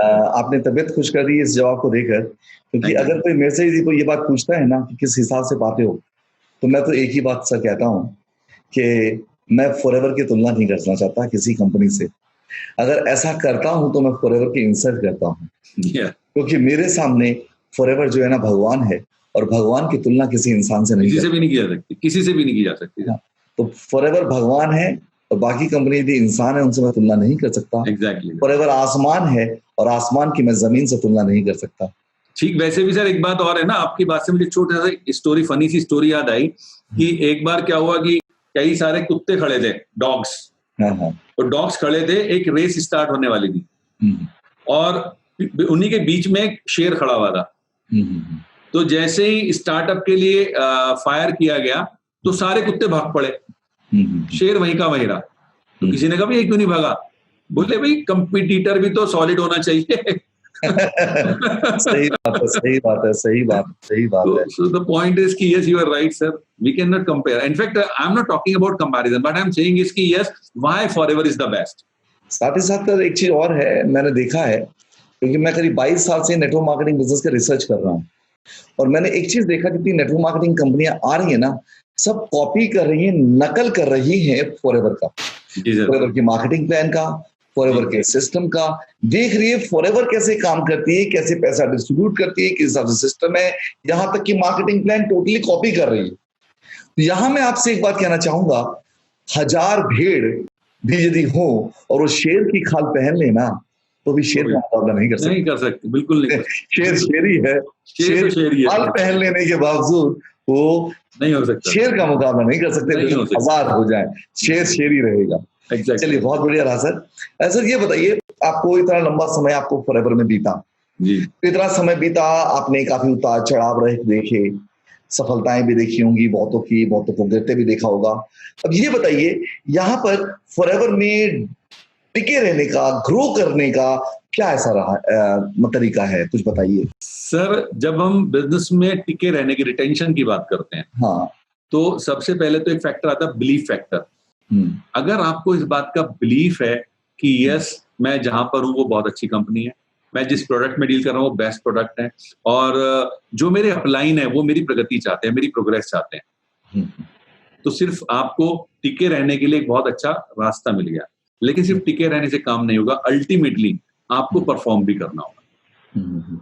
आपकी गति बड़ा मैटर करती है सर, इंडिविजुअली, कि अगर आप इस बिजनेस में सफल होना चाहते हैं, टिक करके काम करना चाहते हैं, तो आपको अपने चेक को बढ़ाने के लिए काम करना होगा, आपको अपने लोगों से मुलाकातें करनी होंगी, यानी कि ये सब काम करते रहना होगा। चाहे वो नवाजुद्दीन सिद्दीकी हो, चाहे वो मैं पंकज गुप्ता हूं, चाहे सूर्य सिन्हा हो, या दुनिया की कोई भी और बाकी जितने भी लोगों को आप जानते हैं जिन्हें आप सफल कहते हैं, वो सब लोगों ने ना एक काम जरूर किया, उन्होंने धैर्य रखा, उन्होंने बिलीव किया, लेकिन उन्होंने एक्शन भी किया। तो टिके रहने के लिए आपका परफॉर्मेंस भी इंपॉर्टेंट है। अगर आप परफॉर्म करेंगे, अपने चेक को बढ़ाने के लिए काम करेंगे, तो यकीन मानिए आपके टिकने के साथ साथ आपको लोगों को चुनौती देने के लिए एक चीज होगी। तो आप अपनी ग्रोथ के लिए भी काम करिए, और मैं रिकमेंड करूंगा हमेशा हर किसी व्यक्ति को कि आप अपने अपलाइंस के संपर्क में रहना सीखिए, कि नेटवर्क मार्केटिंग में आपकी सफलता की कुंजी है, की है, वो आपके अपलाइन के पास है। और अपलाइन का नाम भी मैं चेंज कर बताना चाहूंगा, कौन है आपका अपलाइन। अपलाइन दो तरह के लोग हो सकते हैं, एक जो आपकी एलओएस में आपसे ऊपर आते हैं, दूसरे वो लोग जो कि लाइक एक्टिव अपलाइन है, मतलब जो एक्टिवली बिजनेस ग्रो कर रहे हैं। तो आप ऐसे लोगों के शरण में रहिए, साथ में रहिए, उनके सानिध्य में रहिए, जो कि नेटवर्क मार्केटिंग में, फॉरएवर लिविंग प्रोडक्ट्स के आपके बिजनेस में सक्सेसफुल अपलाइन है। आप ऐसे लोगों को टारगेट करिए अपलाइंस में, और उनके सानिध्य में रहना सीखिए। तो आप यकीन मानिए इन सबके साथ आप टिके रहेंगे, प्रोग्रेस करते रहेंगे, और आप लोगों के सामने एक मिसाल बन सकते हैं। बहुत बढ़िया, बहुत बढ़िया, आपने बहुत अच्छा उदाहरण दिया। अच्छा, यहाँ पर मैं आपसे एक प्रश्न पूछूंगा, बुरा मत मानिएगा। अक्सर मैंने देखा है जब नेटवर्क मार्केटिंग में लोग होते हैं, दूसरे क्षेत्र के लोगों के उदाहरण ज्यादा करते रहते हैं, कि जैसे अभी आपने भी कई बार नवाजुद्दीन सिद्दीकी का नाम लिया। क्या हम लोगों के लिए बेहतर नहीं रहता है कि हम जिस क्षेत्र में, यदि फॉरएवर में रॉल्फ किप का, जेरी लीच का, या अपने ही नेटवर्क मार्केटिंग में फॉरएवर में जो लोग कामयाब हुए हैं, कैसे कामयाब हुए हैं, उसके बारे में पता करें और वो एग्जाम्पल हम अपनी टीमों में पेश करें? बिल्कुल सही बात है सर। ऐसे बहुत सारे एग्जाम्पल है और मैं जानता हूं सर, ये नहीं है, लेकिन क्या होता है कि जैसे मैंने कहा ना सर कि हर किसी के साथ अपनी अलग अलग स्थिति और परिस्थिति होती है। नवाजुद्दीन साहब का जैसे मैं आज आपसे नाम ले रहा हूँ, क्या हुआ कि लेस ब्राउन को मैं रोजाना सुनता हूँ, मैंने आपको ऑलरेडी पहले भी बोला था। तो होता क्या है कि आपके दिमाग में कहीं ना कहीं सबकॉन्शियस माइंड में वो चीजें घूमती रहती है, और चूंकि वो घूमती है तो आपके सामने आएंगी। यस, आज की डेट में, और आज ही नहीं, ना जाने कब से, और इनफैक्ट आप नाम की बातें करें तो ऐसे बहुत सारे नाम है नेटवर्क फॉरएवर लिविंग के अपने बिजनेस में, जहां पर की बड़े बड़े नाम है, उन्होंने बड़े बड़े चमत्कार किए, क्योंकि ये आपके संपर्क में रहते हैं। लेकिन क्या है सर कि यहाँ पर मैं एक बात जानता हूं कि जैसे मैं अब जिन लोगों के नाम आज ले रहा हूँ या हमेशा लेता हूँ, तो वो बेसिकली ये वो लोग हैं जो कि लाइक अपने को प्रूव कर चुके हैं हर जगह पर, राइट। तो आप किसी का भी नाम ले सकते हैं जो आपको लगता है कि यस, मुझे ये नाम लेकर के लोगों को समझाने के लिए आसानी हो। मेरा कहने का मतलब ये था, सपोज जब हम फॉरएवर बिजनेस कर रहे हैं, तो हमारे यहाँ पे जितने हमारी टीम के लोग हैं, वो फॉरएवर में जो लोग कामयाब हुए हैं, कैसे कामयाब हुए हैं, वो उनके लिए ज्यादा बड़ा एग्जाम्पल रहेगा, या दूसरे क्षेत्र के किसी व्यक्ति को नाम को हम लेके आते हैं यहाँ पर प्रस्तुत करने के लिए, वो अच्छा रहेगा? मैं दोनों तरह से बोलूंगा सर। जैसे अभी हाल ही की बात है, मैं अपनी मुझे ध्यान नहीं किसी के साथ मैं इंटरव्यू सेशन में ही था, तब मैंने एक एग्जाम्पल लिया था सर। वो तो निकोलस बर्किस का। क्या है ना सर कि वो जब आप कभी भी ऐसी जगह पर बैठे होंगे तो आपको रिलेट करते हुए बातें बोलनी है। राइट, बिल्कुल सही। तो जब रिलेट करने के लिए बातें बोलनी है, तो उस समय उनका एक प्रश्न था कि व्हाट वाज दैट, कि आपको क्या लगता है कि फॉरएवर में लाइक लंबे समय टिके रहने से फायदा क्या मिलता है। उनका एक प्रश्न था, तो मैंने बोला कि एक बहुत बड़ा फायदा मैं आपको बता सकता हूँ। तो मैंने निकोलस बर्किस का नाम लिया था उस समय। बहुत बढ़िया। उस समय मैंने उन्हें बताया कि लाइक देखिए क्या हुआ कि निकोलस बर्किस ने 93 या 94 में बिजनेस शुरू किया था। अच्छा। और जब उन्होंने बिजनेस शुरू किया तो बिजनेस शुरू करने से पहले वो एक सर्कस में क्लाउन थे। अब क्या हुआ सर कि जब वो बिजनेस में आए, उन्हें बिजनेस बड़ा अच्छा लगा, उन्हें धीरे धीरे अच्छे अच्छे चेक्स और बिजनेस बढ़ाना शुरू किया, और वो सफायर हो चुके थे, सफायर डायमंड। जब वो सफायर डायमंड थे, 2008 या 9 का सिलसिला है सर, तो उस समय क्या हुआ सर कि रशिया में घटना हुई। एक कंपनी है, मैं नाम नहीं ले रहा अभी यहाँ पर, इंटरनेशनल ब्रांड है बहुत बड़ा नेटवर्क मार्केटिंग में। तो उस कंपनी में एक कपल था, मिस्टर एंड मिसिज अटीला। अच्छा। राइट। तो मिस्टर एंड मिसिज अटीला जो है उस कंपनी में बहुत बड़े लेवल पर थे, इंटरनेशनल बिजनेस था उनका। तो उन्होंने अचानक क्या किया, उन्होंने अपने बिजनेस को रशिया में बढ़ाना शुरू कर दिया, जबकि वो कंपनी रशिया में बिजनेस नहीं करती। अल्टीमेटली क्या हुआ सर कि रशिया में जब उस कंपनी को पता चला तो उन्होंने पहले मिस्टर एंड मिसिज अटीला को वार्निंग दी। वो अपना ट्रक भर भर करके सामान ले जाते थे पूरा का पूरा, और वहां लोगों को सेल करते थे, बड़ा बिजनेस बढ़ाने लगे। तो अल्टीमेटली उस कंपनी ने उस कपल को टर्मिनेट कर दिया। अब टिके रहने का फायदा देखिए सर क्या हुआ कि मिकलॉस को ये बात पता चली, और मिकलॉस ने बिना मौका गवाए मुलाकात कर ली इस कपल से। अच्छा। उस कंपनी में आप ये मानिए कि वो उतने बड़े लेवल पर थे कि मैं अगर तुलना भी करने पर आऊं तो उनकी डायरेक्ट में करीब फॉरएवर से कंपैरिजन करते बता रहा हूं, उनकी डायरेक्ट में करीब 100 स्टोरिंग मैनेजर थे। क्या बात। इतना बड़ा उनका नेटवर्क था उस कंपनी में। तो जैसे ही मिकलॉस को ये बात पता चली, उन्होंने तुरंत उनसे अप्रोच किया। अप्रोच करने के बाद क्या हुआ कि वो पूरा टाइम उनको लगा होगा, पता नहीं घंटे, 2 घंटे, 4 घंटे, ये तो मुझे भी नहीं पता, लेकिन जितनी मेहनत उन्होंने की होगी बिजनेस प्लान को बताने के लिए, वो एक ही बार की होगी। आप भी जान रहे होंगे इस बात को। सही बात है। सूर्य सिन्हा को बिजनेस प्लान बताने के लिए अरुण सुराना जी ने एक ही बार मेहनत की होगी, उसके बाद तो फॉलो भी किया होगा ज्यादा। जैसा आप कहते हुए मैं समझ सकता हूँ कि फिर प्लान दिखाने की जरूरत अरुण सुराना जी को नहीं थी, फिर तो आप खुद अपने आप अपने प्लान को दिखा सकते थे। तो मिकलॉस वर्किस ने उनको प्लान दिखाया, और प्लान दिखाने के बाद इस कपल ने एक हिस्ट्री क्रिएट की। 1 साल के अंदर डायमंड बना था कपल। क्या बात है, वेरी नाइस, वेरी नाइस। यही चीज मैं आपसे बताना चाह रहा था पंकज जी, कि जो अभी आपने मिकलॉस का जो एग्जांपल दिया, ये एग्जांपल क्या बेटर नहीं है बाकी दूसरे एग्जांपल से? बिल्कुल है सर, बिल्कुल है, 100%। तो हम लोगों जो फॉरएवर के जो डिस्ट्रीब्यूटर्स हैं, तो इन्हें क्या ये नहीं करना चाहिए कि बाहर के एग्जांपल्स ढूंढने के बदले हमारे फॉरएवर में ही जो एग्जांपल्स हैं, जो वर्ल्ड में जो है, अभी ऐसे ने मिकलॉस का दिया, हम ऐसे एग्जांपल्स प्रेजेंट करें और लोगों को मोटिवेट करें, लोग ज्यादा आगे बढ़ पाएंगे। बिल्कुल सर, बिल्कुल बिल्कुल बिल्कुल, पक्का सही कह रहे हैं सर आप, है ना? हाँ। अच्छा, मैं आपसे एक बात और पूछना चाहूंगा। अभी आपने भी इस बात को माना कि forever is the best network marketing company in the world. मैं भी कहता हूं forever is the best network marketing in the world. मैं तो फॉरएवर की तुलना में किसी को मानता ही नहीं। बिल्कुल ठीक बात है। मेरे रगों में भी, विश्वास मानिएगा पंकज जी, मैं आपको आज एक बात बता रहा हूं, जिस तरह से आपकी रगों में फॉरएवर है ना, ठीक इस प्रकार मेरी रगों में इस वक्त फॉरएवर है। समझे ना? इस वक्त यदि कोई मेरा ऑपरेशन करेगा ना, तो सिर्फ फॉरएवर फॉरएवर ही निकलेगा और कुछ नहीं। मैं जानता हूं, चीर फाड़ करेगा ना, चीर फाड़, हर जगह पे हर एक हड्डी बोल रही होगी, हर एक वो सब कुछ मेरे शरीर का ना एक अंग बोल रहा होगा फॉरएवर। रोम रोम से आवाज आ रही होगी फॉरएवर ही है, फॉरएवर फॉरएवर फॉरएवर। क्योंकि मैंने फॉरएवर को इतना महसूस किया है, और फॉरएवर ने वाकई में मेरी जिंदगी को बदला है। और सिर्फ मेरी जिंदगी को नहीं बदला, सबसे बड़ी खुशी किस बात की है कि मेरे साथ जितने लोग जुड़े हैं उनकी जिंदगी को बदला है। मेरी टीम में अनगिनत लोग करोड़पति बन चुके हैं। मेरी टीम में अनगिनत लोग जो बिल्कुल साधारण थे, उनकी जिंदगियां बदल चुकी हैं। तो क्यों ना मैं फॉरएवर को महत्व दूं, क्यों ना फॉरएवर का नाम लूं। फॉरएवर मेरी रगों में इसीलिए प्रवेश कर चुका है। अच्छा, मैं एक बात पूछना चाहूंगा। मैंने देखा है कि मैं भी कहता हूं फॉरएवर इज द बेस्ट। ये बेस्ट होने के बावजूद भी ऐसा क्यों है कि कुछ फॉरएवर के लीडर्स एक फॉरएवर में सफलता पाने के बावजूद भी वो दूसरी कंपनियों में क्यों चले जा रहे हैं? सर देखिए क्या होता है कि ऐसा देखा गया है कि वो जो है ना, कहते हैं every glitter that glitters is not gold. तो कई बार क्या होता है, लोगों को एक all glitters are not gold. हाँ, all that glitters is not gold. तो कई बार लोगों को गलत फहमी हो जाती है सर।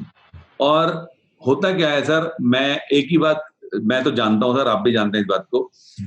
मेरे 16 वर्ष के कैरियर में बहुत सारे तो नहीं, कुछ लोगों को मैं जानता हूं। ऐसा नहीं कि बहुत सारे लोग चले जाते हैं। एक्चुअली सर क्या होता है कि नेटवर्क मार्केटिंग में मेरा एक अपना अनुभव है सर। एक गंदी बात कहने जा रहा हूं, मुझे माफ करिएगा। कभी एक नेटवर्क मार्केटिंग एक बंदे ने कहा था कि सर देखिए, हम तो 3 काम करते हैं। उसकी अप्रोच थी 3 सी पे काम करते हैं। और ये मैं सभी दर्शकों को बताना चाहूंगा, बहुत इंपॉर्टेंट पॉइंट हो सकता है आपके लिए। वो कहते हैं पहला काम हम करते हैं सी, मतलब कन्विंस करते हैं। अगर बंदा कन्विंस हो गया, वेरी गुड। नहीं हुआ तो दूसरा काम करते हैं कंफ्यूज करते हैं। और तीसरा काम करते हैं करप्ट करते हैं। बोले मतलब मैं आपका जो प्रश्न है उसी पर आ रहा हूं कि मैंने देखा है कि ऐसा नहीं कि फॉरएवर बहुत सारे लोग, कुछ लोग हैं, इन्हें चुने लोगों को मैं जानता हूं जिन्होंने कभी फॉरएवर को छोड़ा। लेकिन एक चीज मैं जरूर जानता हूं सर, और मैं इस बात को दिल से कह रहा हूं आपसे, अगर आपको या जितने भी लोग इस समय दर्शक हैं या आने वाले भविष्य में, मेरा एक चैलेंज है, मुझे एक बंदा दिखा देना सर जिसने फॉरएवर में कभी भी किसी मकाम को छोड़ा हो और उसका दूसरी जगह जाके वो सफल हो गया। एक नहीं है, सिंगल भी नहीं है।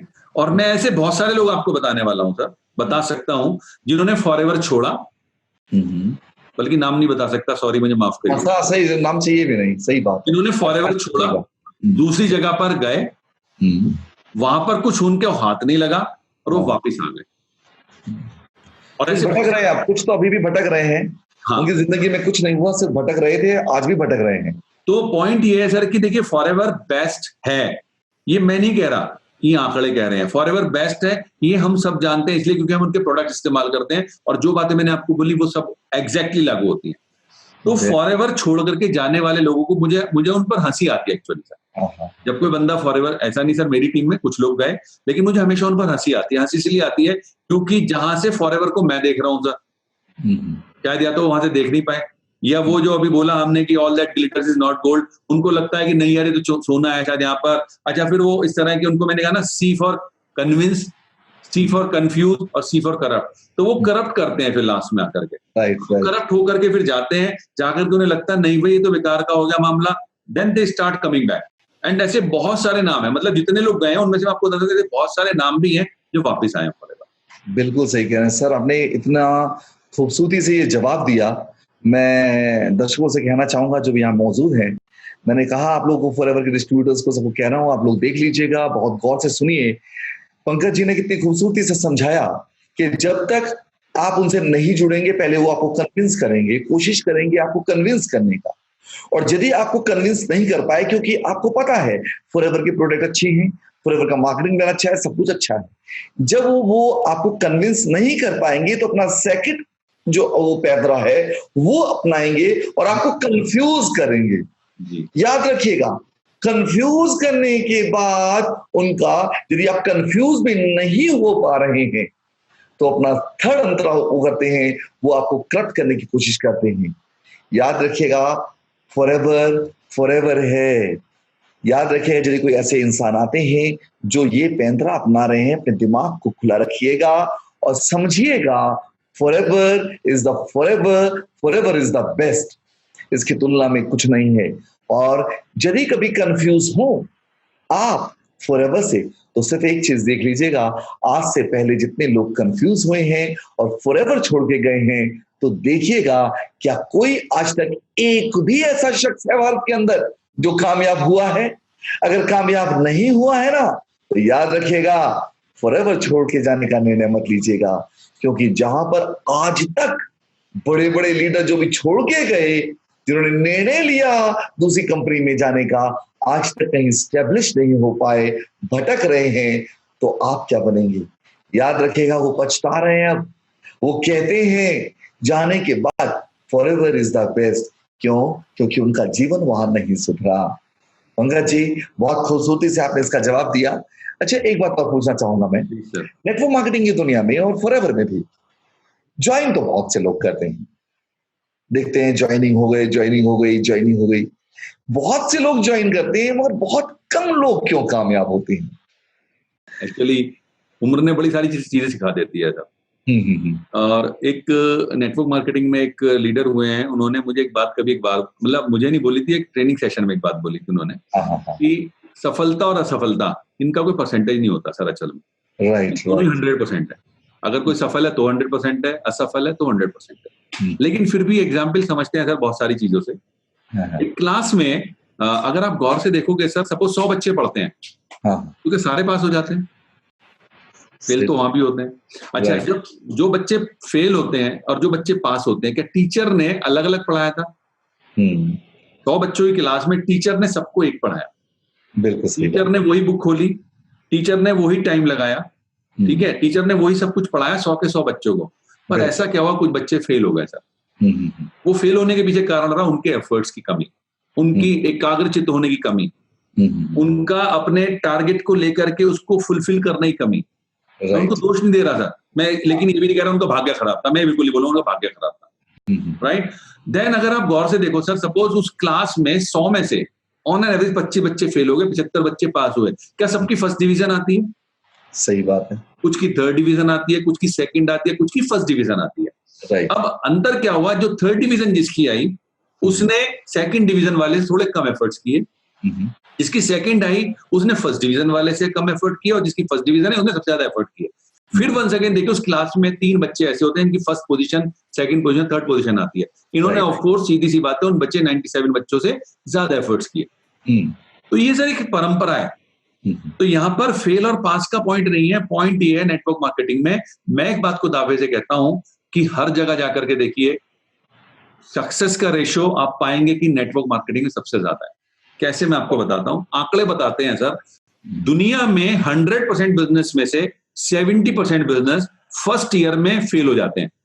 अगर आपने कोई शॉप खोली, आप जैसे मतलब 100 बिजनेस खुले तो 100 में 70 बिजनेस पहले साल फेल हो जाते हैं, बच्चे कितने रह गए? 30। जो 30 बिजनेस हैं इसका 50% बिजनेस, यानी बच्चे 30 में से 15 बिजनेस जो हैं वो अगले 2 साल के अंदर खत्म हो जाते हैं। फिर बच्चे कितने रह गए? 15। मैं मेरे आंकड़े नहीं दे रहा सर, ये वर्ल्ड वाइड आंकड़े हैं। बच्चे 15 बिजनेस 3 साल में आके बीईपी पर आते हैं, यानी ब्रेक इवन पॉइंट पर आते हैं, नो प्रॉफिट नो लॉस पे। तो ये बिजनेस हो गया। अब बात करते हैं नौकरी की सर, क्योंकि लोगों को समझ आती है ना चीजें कंपैरिजन करने से। नौकरी की आप बातें करें सर, क्या हर व्यक्ति जिसने ग्रेजुएशन कर लिया नौकरी लग जाती है सर? क्या मेरे ख्याल से तो नहीं लगती सर। ग्रेजुएट क्या, पोस्ट ग्रेजुएशन कर लिया क्या नौकरी लग जाती है? मैं आपको बताता हूँ सर, 2 आंकड़े देता हूँ सर। अभी यूपी पुलिस ने हाल ही में 62 वैकेंसीज निकाली मैसेंजर की, यानी पियोन की। अच्छा, पियोन की वैकेंसी के लिए मैं जानना चाहूंगा, वैसे तो मुझे पता आप जवाब नहीं दे पाएंगे, दिल से बोलिएगा, आंसर मुझे पता हाँ या ना में से एक होगा। क्या आप में से कोई यूपी पुलिस में पियोन बनना चाहेगा? मैं जानता हूँ 100% लोगों का जवाब होगा नहीं। लेकिन रियलिटी क्या है सर, 93,000 बच्चों ने अप्लाई किया। कितनी पोस्ट कितनी थी?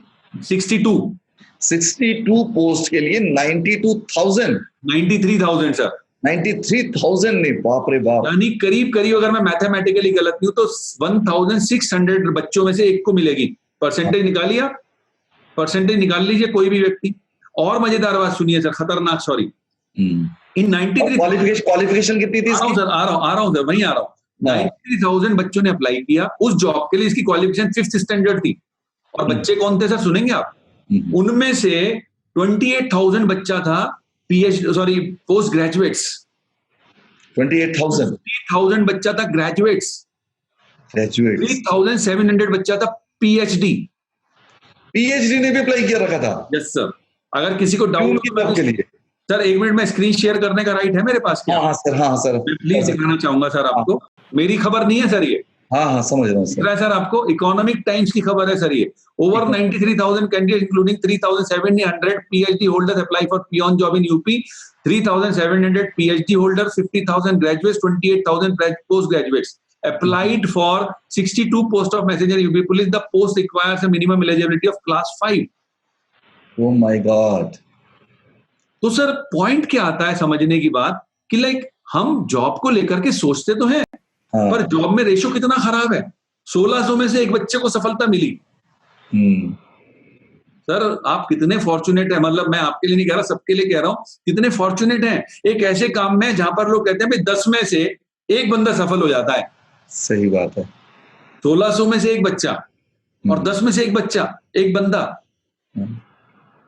तो we are such privilege actually कि आज की डेट में हम बेस्ट अपॉर्चुनिटी के साथ, बेस्ट बिजनेस के साथ, बेस्ट इंडस्ट्री के साथ एसोसिएटेड है सर। एक्सीलेंट आंसर दिया सर आपने। तो इस जवाब को देकर ना आज का सारा जो है ना लोगों के डाउट्स मेरे को लगता है क्लियर कर दिए। मुझे लगता है इस जवाब ने ना अब तो कोई क्वेश्चन रखा ही नहीं किसी के दिमाग में। रह गया सर, अधूरा रह गया, मुझे ध्यान आया। बताइए। तीसरी कैटेगरी रहती है सर, हमने जॉब की बात कर ली, बिजनेस की बात कर ली, तीसरी कैटेगरी तो भूल ही गए, प्रोफेशनल्स। सर एक बंदा प्रोफेशनल बनने के लिए चार्टर्ड अकाउंटेंट बनेगा, या डॉक्टर बनेगा, या बनेगा इंजीनियर, या बनेगा लॉयर। चार तो है ना प्रोफेशनल की क्वालिटी सर। क्या एक बंदा ग्रेजुएशन करते ही चार्टर्ड अकाउंटेंट बन जाता है सर? नहीं। चार्टर्ड अकाउंटेंसी के लिए 4 साल का अलग से कोर्स करेगा। बिल्कुल सही बात। लॉयर बनने के लिए 4 साल का अलग से कोर्स करेगा। MBBS बनने के लिए 6 साल का टोटल कोर्स होता है, and then lawyer, sorry what is that other one, उनके लिए भी 3-4 साल का कोर्स होता है इंजीनियर बनने के लिए भी। अब सर वो अपने क्वालिफाइड डॉक्टर हो गया, क्वालिफाइड सॉरी MBBS हो गया, क्वालिफाइड बीटेक एमटेक हो गया, क्वालिफाइड चार्टर्ड अकाउंटेंट, सब क्वालिफाइड हो गया। क्या सर पहले दिन से प्रैक्टिस करने लगता है ना? नहीं। उसको सर क्या करना पड़ेगा? उसको सबसे पहले, अगर वो चार्टर्ड अकाउंटेंट बनना चाहता है तो उसे एक क्वालिफाइड CA के यहाँ एक तरह से नौकरी वाला काम करना पड़ेगा, जो लेस ब्राउन का किस्सा बता रहे थे सर अभी। पानी पिलाना पड़ सकता है, कॉफी बनानी पड़ सकती है सर, ठीक। अगर वो लॉयर बनना चाहता है तो एक हाईली मतलब जो वेल डिफाइंड एक लॉयर है शहर का, शायद अगर उसे मिल गया मौका तो उसका सबऑर्डिनेट बन के काम करना पड़ेगा 2-3 साल। यानी चाहे वो चार्टर्ड अकाउंटेंट बने, चाहे वो लॉयर बने, चाहे वो इंजीनियर, करना पड़ेगा पहले 2-3 साल। यानी 6 साल एक लगा दिए, 2-3 साल और लगा दिए, उम्र के 26-28 साल में वो पहुंच चुका है। राइट। तब उसने अपना एक क्लिनिक खोल लिया, अपना एक ऑफिस खोल लिया। क्या पहले दिन से क्लाइंट आ जाते हैं? नहीं आते। बिल्कुल सही कह रहे हैं सर। सक्सेस रेट वहां भी उसी तरह से फंसा पड़ा है। और फिर से चार्टर्ड अकाउंटेंट बनने के लिए कितने बच्चे अप्लाई करते हैं? सारे चार्टर्ड अकाउंटेंट नहीं बनते। कितने बच्चे लॉयर बनने के लिए अप्लाई करते हैं? सारे बच्चे लॉयर नहीं बन पाते। कितने बच्चे MBBS बनने के लिए नहीं बन पाते? कितने लोग एमटेक बनते हैं? नहीं बन पाते। तो सक्सेस का रेशियो सर नेटवर्क मार्केटिंग से अच्छा मैं आपको दावे से कह सकता हूँ नहीं है सर, बिलीव मी नहीं। बिल्कुल ठीक कह रहे हैं। मैं आपको बताता हूँ सर, कल का एक बड़ा मजेदार किस्सा। कल मैं फेसबुक पर एक बंदे की ना प्रोस्पेक्टिंग कर रहा था। एक्चुअली फेसबुक पर एक पोस्ट थी मेरी, उसको लेकर के बंदे ने जवाब लिखा। तो वो लिखता है कि चलो सर आप तो सफल हो। अच्छा, कुछ लोग होते हैं ना खिलाड़ी बनने की कोशिश करते हैं, तो बोले सर आप तो सफल हो लेकिन बाकी लोगों को मत बताओ। उसने अपना कमेंट सेक्शन में डाला। मैं चाहता तो हाइड कर सकता था, मैं चाहता तो डिलीट कर सकता था, बट मैंने उसको जवाब दिया कि मैं इस बात का थोड़ा सा एलोबरेट करवाना चाहूंगा आपसे, कृपया मुझे बताइए कि आपने ऐसा क्यों लिखा है। तो उसने कहा साहब आपके फील्ड में 10 में से 5 से 6 लोग पास होते हैं, सफल होते हैं, बाकी बेकार हो जाते हैं। तो मैंने उसे लिखा सर, अगर आपको यकीन ना हो तो जिसको भी डाउट हो मैं अभी दिखा सकता हूँ चैट। मैंने उसको लिखा कि बॉस अभी हाल ही में रेलवेज ने 90,000 वैकेंसीज निकाली ग्रुप C और D के लिए, और 2.5 करोड़ लोगों ने अप्लाई किया। ठीक, यानी ऑन एन एवरेज 275 में से एक बच्चे को जॉब मिलेगा। सफलता का रेशियो क्या है आप गौर से देख लो। आप 10 में से 5 कह रहे हो, मैं तो 10 में से 1 मान रहा हूं, तो भी आप देख लो। तो सर अल्टीमेटली मैं विश्वास दिला सकता हूं, there is no comparison if you are in network marketing with any other profession और बिजनेस और जॉब।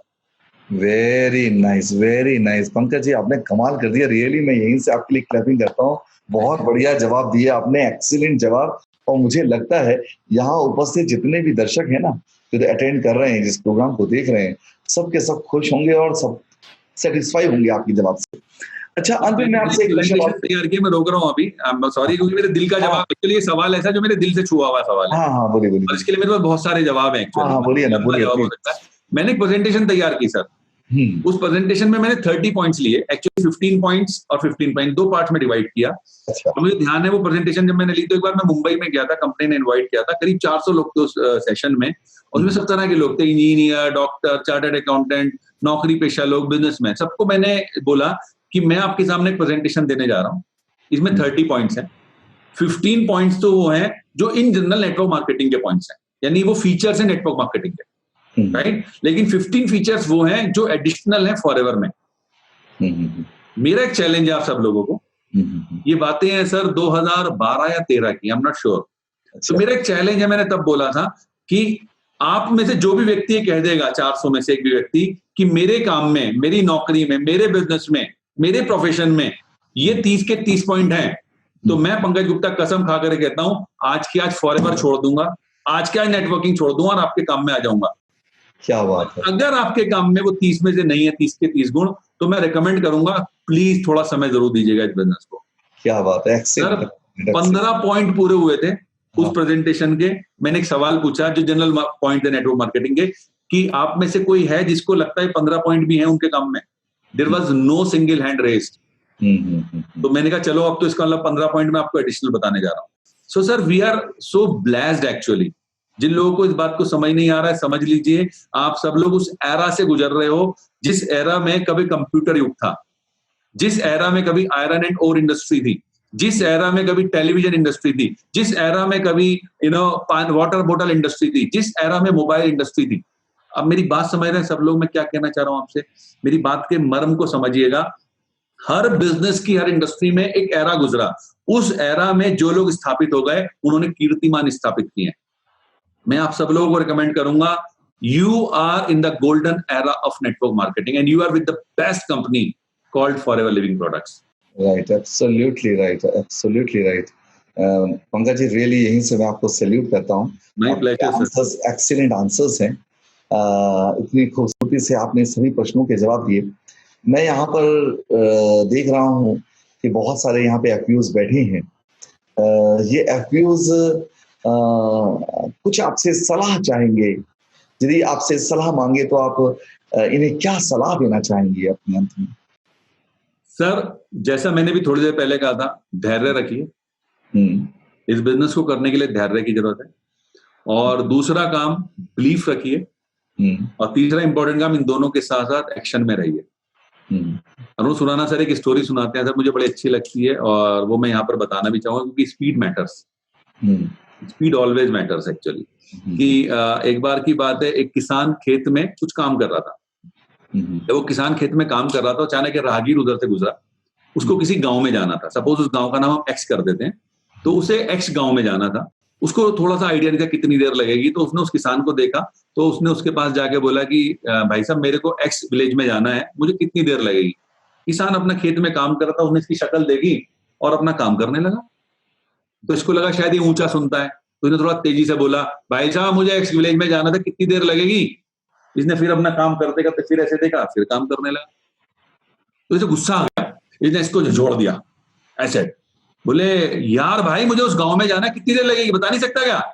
इसने फिर अपना ऐसे शक्ल देखी, फिर अपना काम करने लगा। ऐसे लगा ये पागल आदमी है, बेकार आदमी है, ये अपना चल दिया। जैसे ये चला तो इस किसान ने एकदम घूम के कहा, 5 मिनट लगेंगी। अभी परेशान हो गया, ये आया बात, बोले भाई साहब बताओ, मैंने आपसे प्यार से पूछा, आपने नहीं बताया। मैंने थोड़ा तेजी से पूछा, आपने नहीं बताया। मैंने आपको हिला करके झिंगुजोर करके पूछा, तब आपने नहीं बताया, और अब आप मुझे बता रहे हो। तो बोले भाई तेरी स्पीड भी तो देखनी पड़ेगी ना। तो स्लो चलेगा तो मैं बताता 10 मिनट लगेगी, तेरी स्पीड में तो 5 मिनट में पहुंच जाएगा। तो स्पीड दैट मैटर्स एक्चुअली। तो मैं रिकमेंड करूंगा, सबसे पहला काम है धैर्य रखिए, दूसरा बिलीव रखिए, तीसरा एक्शन, और चौथा स्पीड। आज की डेट में आपका स्पीड को पकड़ना बहुत जरूरी है। क्यों? क्योंकि आज की डेट में वो समय आ गया, जैसे मैंने कहा ना, गोल्डन एरा है नेटवर्क मार्केटिंग का, गोल्डन एरा है फॉरएवर लिविंग का।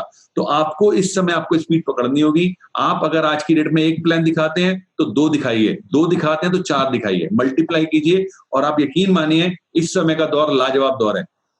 कोरोना ने, लॉकडाउन ने सर बहुत सारे आपके लिए रास्ते खोल दिए हैं। आज की डेट में बहुत सारे लोग जो इस समय परेशान हैं, वो आपके लिए एक पोटेंशियल प्रोस्पेक्ट है इन टर्म्स ऑफ प्रोडक्ट और in terms of business association. Excellent, excellent Pankaj ji, आपने जो लास्ट में जो आपने झटका मारा ना, जवाब का बहुत सॉलिड रहा। पंकज जी, आज का दिन बेहतरीन रहा, रियली बहुत बढ़िया रहा। आपने अपने कीमती समय को निकाल कर आप हम लोगों के बीच में आए, इसके लिए रियली मैं आपका बहुत बहुत आभार व्यक्त करता हूँ। Thank you very much. और विनर्स ट्रैक परिवार की तरफ से आपको धन्यवाद देता हूँ। और मैं चाहूंगा आगे भी आप कभी समय मिले तो हम लोगों के बीच में आते रहा करें, हम लोग ऐसे ही बातें करते रहें और ऐसी बातें कर करके कुछ सवाल जवाब के द्वारा लोगों को सिखाते रहें, लोग भी सीखते रहें, लोग भी आगे बढ़ते रहें। So nice of you, sir. In fact, I am so blessed actually. And if you give me permission for a story to share, Sure, it's one of my favorite story. I always generally share actually. हाँ sir. जब आप इतनी बड़ी team के साथ हम बैठे हुए हैं सर, हमने एक स्टोरी सुनी है सर, स्पीड पर ही है वो भी। और मैं बचपन से उस स्टोरी में कभी भी उसके जो एसेंस को कभी मैंने माना नहीं सर। वो स्टोरी को जिस तरह से आपने सुना होगा, slow and steady wins the race. Right. कछुआ और खरगोश की कहानी सुनी होगी सर। और कछुआ खरगोश की कहानी में बोला जाता है कि साहब slow and steady wins the race. मैंने हमेशा कहा नहीं, ऐसा नहीं हो सकता कभी भी। मेरा मानना है कि ऐसा कभी भी नहीं हो सकता कि कछुए और खरगोश की रेस में कछुआ जीत जाए, ऐसा हो ही नहीं सकता। कछुए की किस्मत अच्छी थी सर कि खरगोश सो गया, खरगोश कॉन्फिडेंट हो गया। खरगोश नालायक था, आलसी था, कामचोर था। नहीं, खरगोश ओवर कॉन्फिडेंट हो गया। और आज की डेट के लोग आलसी नहीं है, कामचोर नहीं है सर। मैं वही आलसी था। हाँ, खरगोश ओवर कॉन्फिडेंट। आकलन किया था, तो खरगोश हो गया ओवर कॉन्फिडेंट। हाँ, खरगोश ओवर कॉन्फिडेंट नहीं होता तो हर हालत में कछुआ हार जाता। तो मेरा सार क्या है सर, मैं उस सार पे आना चाहूंगा जो मैंने इस कहानी से एसेंस लिया था। वो ये था कि if you are slow and steady, whether you win or not, but you will reach your target. Right. अगर आप निरंतर चलते जा रहे हो, बेशक स्लो है, तो आप अपने टारगेट पे पहुंच जाओगे। जरूर। पर सर मैंने इस कहानी को आगे पढ़ा, वो मैं आपको सुनाना चाहूंगा। ये कहानी 4 पार्ट में है। हुआ क्या सर कि जब खरगोश अपने घर पहुंचा, तो उसके रिश्तेदारों ने, उसके दोस्तों ने उसको गालियां दी। तूने समाज में खरगोश प्रजाति का नाम खराब कर दिया, तूने हमारा नाम मिट्टी में मिला दिया, कछुए से हार के आ गया, शर्म नहीं आई तेरे को? तो अब खरगोश के अंदर का वो जो था ना, खरगोश जागा एक्चुअली। तो उसने कहा यार ये तो वाकई गलती हो गई। उसने कछुए को चैलेंज कर दिया, और कछुए को चैलेंज करा। तो कछुए को चैलेंज करते समय इस बार वो सोया नहीं, और वही हुआ, कछुआ हार गया। तो ये दूसरी कहानी है, इसका एसेंस क्या है सर, कि अगर आप अपनी क्षमताओं पर ओवर कॉन्फिडेंट ना हो तो आप हार नहीं सकते हो सर। जीत हो गया। लेकिन कहानी यही खत्म नहीं हुई सर। क्या हुआ कि कछुआ अब अपने घर पे पहुंचा, तो उसके रिश्तेदारों ने, उसके दोस्तों ने उसकी मजाक उड़ानी थी। अबे हमें पता था तू तो इसलिए जीत गया, खरगोश सो रहा था, वरना तेरी औकात है कछुए। हम भी कहते हैं ना, हमारे भी तो हमें लोग ऐसी टॉर्चर करते हैं, तेरी औकात है, तू बनेगा मैनेजर। तो उसको उन्होंने, कछुए को जब कहा, तो कछुए ने थोड़ा थिंकिंग प्रोसेस चालू किया, और थिंकिंग प्रोसेस के बाद उसने अगेन चैलेंज कर दिया खरगोश को। क्या करना चाहिए सर खरगोश को चैलेंज? मेरे ख्याल से नहीं, पर उसने चैलेंज कर दिया। उन्हें चल बेटा अब की बार आ। अब की बार आया, तो अब की बार क्या किया सर उन्होंने, कि खरगोश ने और कछुए ने जब स्टार्टिंग पॉइंट से शुरू हुए, मेरे हाथ आपको दिखाई दे रहे हैं सर? हाँ जी, हाँ जी। ओके, तो कुछ ऐसा हुआ कि सर यहाँ जो मेरा आपको ये दिखाई दे रहा ना, ये स्टार्टिंग पॉइंट, सॉरी एक पॉइंट था जहां से शुरुआत हुई। जैसे ही ट्रिगर जब दबा, रेस शुरू हुई, तो खरगोश और कछुए दौड़ पड़े। तो इस वाले पॉइंट तक खरगोश आकर के रुक गया। यहाँ थी नदी, खरगोश को तैरना नहीं आता था। अब कछुआ धीरे धीरे धीरे धीरे आया और नदी पार करके, नदी के पार था विनिंग पॉइंट, कछुआ जीत गया। अब इस थर्ड कहानी का क्या सारांश है कि ऊपर वाले ने हर किसी इंडिविजुअल को एक निहित शक्ति दी है, हर किसी को दी है वो शक्ति। वो सूर्य सिन्हा जी के अंदर भी है, वो मेरे अंदर भी है, इस रूम में इस समय 310 लोग बैठे हैं, वो सबके अंदर है। हर किसी व्यक्ति को शक्ति दी है, पहचानना है उसको। जिसको कछुए ने बैठ करके पहचाना, उसने अपने आप को थिंकिंग प्रोसेस में ले जाकर के पहचाना, और उसने कहा मेरे पास एक ऐसी ताकत है जो खरगोश के पास नहीं है। यानी कि अगर आप अपने उस हिडन पोटेंट को पहचान लें, तो आप बड़ी से बड़ी ताकत को हरा सकते हैं। तीसरी कहानी का सारांश है। पर कहानी आखिरी क्या है वो सुनिएगा सर। अब 3 रेस हो चुकी थी, खरगोश और कछुआ दुश्मन नहीं रहते, दोस्त हो गए थे। तो अब की बार क्या हुआ सर कि स्टार्टिंग पॉइंट से नदी तक खरगोश की पीठ पर कछुआ बैठा, स्टार्टिंग पॉइंट से नदी में कछुए की पीठ पर खरगोश बैठा, और जैसी नदी पार हुई तो फिर से खरगोश की पीठ पर कछुआ बैठा, और दोनों एक साथ विक्ट्री पॉइंट पे पहुंचे। बिल्कुल। इस कहानी का सार बड़ा इंपॉर्टेंट है sir. If you are working with a team, तो अलग अलग लोगों का पोटेंशियल, अलग अलग लोगों की हिडन टैलेंट, वो आपके साथ काम आ सकते हैं। बिल्कुल। तो इस समय जितने भी लोग हम यहाँ पर बैठे हैं, हम अगर अपनी टीम में जाकर के ढूंढे, सबसे पहले अपने टैलेंट को देखना है, अपने अंदर उस हिडन टैलेंट को पहचाने, और फिर अपनी टीम में जाकर के ऐसे लोगों की टीम अगर डेवलप करें जिनके अंदर वो हिडन टैलेंट है, तो I can tell you we all can create wonders, and we all can make the group Winners Trek Parivar the most successful group. I know that is already most successful group in India and even in the world, but more successful actually in forever. So these words I am just taking goodbye from you. मेरी तरफ से जो भी अच्छा लगा हो sir उसको लेकर के जाइएगा, जो आपको ना पसंद आया उसको तुरंत डिलीट कर दीजिएगा आप सब लोग। और मैं कामना करता हूं कि आप सब लोग इस बिजनेस में बहुत ज्यादा प्रगति लें, बहुत ऊंचाइयां छुएं, और प्रभु आपको जितना आशीष दें वो ज्यादा से ज्यादा दें। इन्हीं शब्दों के साथ मेरी तरफ से शुभकामनाएं सर। आपकी तरफ से ज्यादा तो मैं thank you very much Pankaj ji, thank you very much. इसी के साथ सभी दोस्तों को मैं कहना चाहूंगा कि आप लोगों को आज का प्रोग्राम जरूर अच्छा लगा होगा। अगली बार फिर हम अपने इसी प्रोग्राम में network marketing success talks with Surya Sinha में फिर मिलेंगे, एक सही कामयाब एक लीडर के साथ। तो तब तक के लिए आप सबको मेरा नमस्कार और कहना चाहूंगा जय हिंद, जय भारत, जय हिंद, जय भारत। Thank you sir.